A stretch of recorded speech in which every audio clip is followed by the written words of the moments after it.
నమస్కారమే చేయరు. కానీ చిత్రం ఏమిటో తెలుసా అండి, వెంకటేశ్వర స్వామి వారు గుడి బయటికి వచ్చి ఊరిరిగింపుగా మాడవీధులలో తిరిగితే మొట్టమొదట ఆగి నీరాజనం పుచ్చుకునేది ఆ తిరుమల నంబి దేవాలయం దగ్గరే. ఎందుచేతో తెలుసా, ఆయన ఎంత గొప్పవారంటే తిరుమల నంబి ఆయన కేవలం వెంకటేశ్వర స్వామి వారికి ప్రాచీన కాలంలో అభిషేకం చేయడానికి మడినీళ్లు తీసుకొచ్చేటటువంటి వాళ్ళు కూడా లేనటువంటి రోజుల్లో గురువు గారి ఆదేశం మేరకి నీళ్లు తేవడం కోసమని మహానుభావుడు బయలుదేరి పాప వినాశనం దగ్గరికి వెళ్ళి కుండతో చీకట్లో బ్రాహ్మీ ముహూర్తంలో నీళ్లు తెచ్చేవారు. తెస్తుంటే ఒక రోజున వెంకటేశ్వర స్వామి వారు ఆయన భక్తిని పరీక్షించాలనుకున్నారు.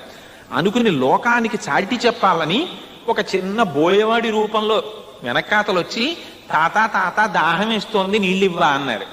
అంటే ఆయన అన్నాడు, ఇవి వెంకటేశ్వర స్వామి వారికి అభిషేకానికి బట్టి పెడుతున్నాను రా, నీకు ఇవ్వడం ఏమిటి, నీళ్లు నేను ఇవ్వనన్నాడు. అంటే